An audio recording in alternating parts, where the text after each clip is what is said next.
Ton patron, il va t'installer un petit baby-foot au taf pour te faire croire que le travail, c'est ta maison, que tes collègues, c'est tes amis. Et toi, t'y crois, toi, t'es là, oh bah je gère tout seul mon temps de travail. C'est juste un moyen détourné de te faire faire des heures supplémentaires, quoi. Y'a rien de plus de droite qu'un baby-foot. On est les ouais. Et aujourd'hui, on va jouer à notre jeu de droite ou de gauche spécial Taf. monde du travail. Pierre, de droite ou de gauche, le baby-foot au taf. Baby-foot de gauche, une équipe de 11 joueurs, tous égaux, même crampons, même maillot, même coupe de cheveux, 11 joueurs à égalité. Y a jamais un patron qui va débarquer pour s'approprier le travail des gens. C'est moi qui ai marqué. Non, au baby-foot, quand il y en a un qui tire à côté, tout le monde tire à côté. Et surtout, je dirais baby-foot de gauche parce que c'est quoi le geste le plus connu du baby-foot? Le geste technique le plus connu du baby-foot? La gamelle. Tu marques pas un but, non.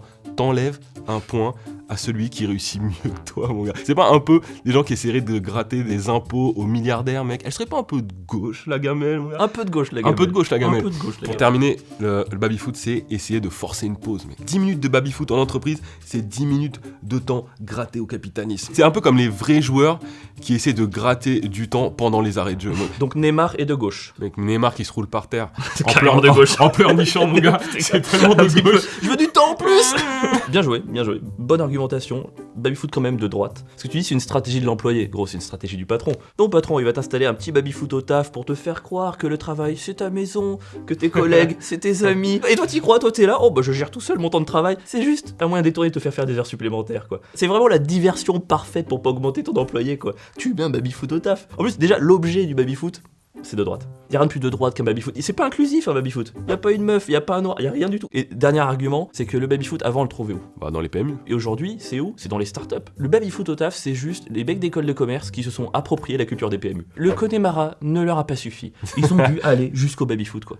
De droite, carrément. Allez, je te l'accorde. Avril, de droite ou de gauche, les soft skills. De gauche, évidemment. C'est vraiment un truc de gauche de casser la tête des gens avec des mots nouveaux qui existent déjà. J'ai des soft skills. Tu veux dire des qualités? Non, des soft skills. Des qualités, mais plutôt douces. Pardon, mais moi, à un moment donné, perso, j'avais un avis avant de faire du critical thinking. Je faisais des retours avant de faire des feedbacks. Ce qui est de gauche dans les soft skills, pour moi, c'est que quand même, quelque part, ça remet un peu d'égalité dans le recrutement. Parce que le soft skill, c'est un peu la seule partie de ton CV qui dépend pas directement de la thune de tes parents. Tu peux te défendre comme ça. Tu peux imaginer que des gens arrivent et disent « D'accord, lui il a fait Polytechnique et moi j'ai que le bac, mais je suis autonome et je suis à l'écoute. » Tu peux l'entendre, ça peut arriver. De droite, mon gars, ça remet aucune égalité entre les salariés. Rien là, ça rajoute juste une case diversion dans le CV, mec. Comme si la case hobby suffisait pas déjà. J'adore les voyages et le monde associatif. Oui, mais vous avez fait médecine? Non, mais je sais soigner avec des bisous magiques.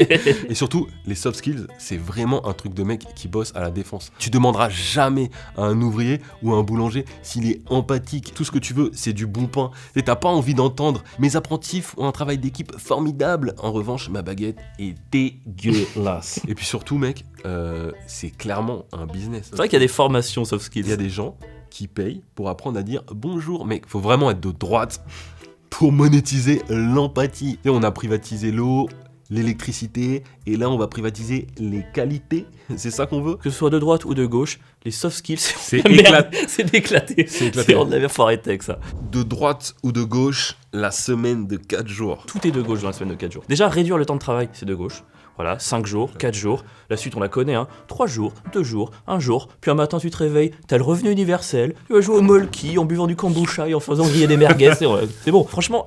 Pas penser aux conséquences du 5e jour, c'est un truc de gauche. T'imagines dans les hôpitaux, tu te ramènes, madame, je suis blessé, j'ai besoin d'être soigné. Ah désolé, en fait, on est le 5e jour, il va falloir revenir lundi. Et surtout, dernier argument, la semaine de 4 jours, c'est un jour de plus avec ta famille. Un jour de plus avec ta famille, c'est un jour de plus à supporter ta famille, ce qui veut dire augmentation des divorces. Et le divorce, je suis désolé, mais c'est un peu de gauche quand même. Mec, la semaine de 4 jours de droite parce que le management, c'est de droite, mec. Et là, on est sur un truc où ça leur suffisait même plus de vouloir manager leurs employés. Non, les gars veulent manager le temps lui-même. Si demain on passe à la semaine de 4 jours, tu crois que c'est ton travail qui va être compressé? Non, c'est le temps de glande, mec. T'imagines la pression, même la pression entre salariés? Quoi? Il fait une pause clope alors qu'on doit tout finir jeudi? Mais comment hostile? La pression du mec, mon gars. T'oseras plus prendre la moindre pause. Dernier argument, imparable. On est dans les locaux de qui là? Welcome to the jungle. Welcome to the jungle. Oui, ils font 4 jours. Mais nous on a travaillé combien de temps pour cette vidéo? 5 jours 5 jours 5 non. jours Oh On a travaillé... Bon, alors faites ce que je dis, c'est pas ce que je fais, c'est pas de droite ça clairement? Ah, c'est un peu de droite. C'est un peu de droite, mec. Ah, j'ai gagné là. T'as gagné. Aujourd'hui, le team building, c'est un week-end militaire en forêt, façon Koh-Lanta. À tout moment, il y a Denis Brognard qui débarque et qui dit « Et à la fin, il n'en restera qu'un !» Ah! On est les ouais. Ouais. Et voici notre jeu de droite ou de gauche spécial taf. Épisode 2.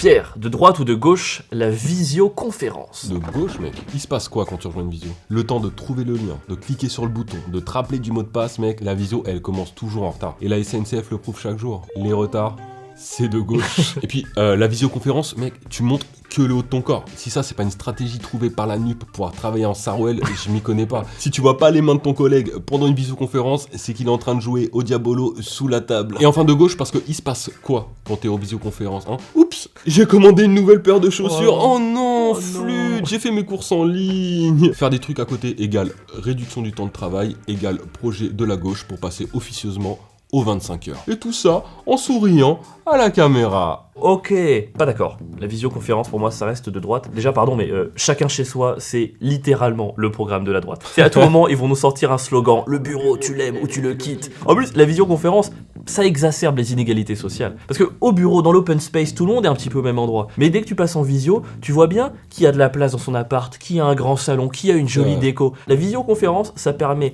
aux patrons de fliquer et aux salariés de jalouser.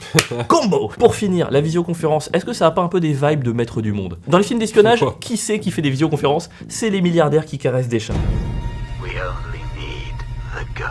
Et pourquoi? Parce que la présence physique, elle est trop réelle pour les gens de droite. Je suis sûr que n'importe quel patron, quand il apprend que la visioconférence existe, il est là. Attendez, excusez-moi, vous êtes en train de me dire qu'il existe un moyen de travailler sans côtoyer mes employés? Mais je signe où? C'est extraordinaire! Visioconférence de droite. Ok, bravo. Avril, de droite ou de gauche, le team building. Il n'y a rien de plus à droite qu'un team building. Rien que le nom, team building. Construction d'équipe, développer des liens. À quel point faut être de droite pour penser que construire des liens, ça se force et ça s'organise. C'est pas parce que tu prends un blabla car que tu vas te faire des potes, tu vois. En plus, aujourd'hui, le team building, c'est plus un petit verre sympa avec les collègues, c'est terminé. Aujourd'hui, le team building, c'est un week-end militaire en forêt, façon Koh-Lanta. Ouais. C'est une occasion de plus de te foutre de la gueule de ta collègue un peu faible qui ne tient pas sur les poteaux. À tout moment, il y a Denis Brognard qui débarque et qui dit « Et à la fin, il n'en restera qu'un !» Ah! Pour terminer, c'est quoi la stratégie d'un team building? C'est très clair. Les patrons, ils espèrent que tu vas t'entendre avec tes collègues. Si tu t'entends avec eux, tu vas les voir en dehors du boulot. Tu vas parler un petit peu de ton taf. Et voilà comment créer des heures supplémentaires non rémunérées. Les mecs ont transformé l'affection en efficacité. Oh. Team building de droite. Pour moi, le team building, ça reste de gauche. C'est un truc qui, sur le papier, paraît incroyable, mais qui, dans la pratique, fait chier tout le monde. Mais exactement comme, je sais pas, trier ses déchets ou... n'importe quelle idée de gauche en fait. Et puis excuse-moi mais boire et manger en ayant l'impression de changer les choses et de faire évoluer la société, c'est le programme de 99% des manifestations. Franchement, un start-upper qui fait du team building, c'est juste un gilet jaune, la dignité en moins. Pour terminer, le team building pour moi, c'est l'arbre qui cache la forêt. C'est le truc que le patron utilise pour pas parler des vrais problèmes. Ça te rappellerait pas Hidalgo? On va super bien s'amuser aux Jeux Olympiques. Oui mais en ce qui concerne les rats, la pollution... Le rendez-vous est pris en juillet 2024, hein. Vous avez vos tickets? Vous avez vos tickets? Un peu facile l'argument Hidalgo, mais tu mérites ton point. Pierre, de droite ou de gauche, la lettre de motivation. Lettre de motivation, c'est de droite, mec. Tout le monde sait ça. Faut vraiment croire que c'était mieux avant pour envoyer une lettre de motivation en 2023. Pourquoi pas une lettre d'amour pendant qu'on y est? Mec, ça c'est l'ancien temps. Tu veux trouver un travail, tu vas sur LinkedIn. Tu veux pécho, tu vas sur Tinder. Tu veux pécho au travail? Non. Pardon. Et puis, les lettres de motivation, elles se terminent comment? Par l'expression de mes salutations distinguées. Pardon? Les salutations, elles sont distinguées? C'est quoi ce langage aristo, mon gars? Gros, si les lettres de motivation étaient de gauche, elles se termineraient par salut camarade. J'y ai cru là, tu vois.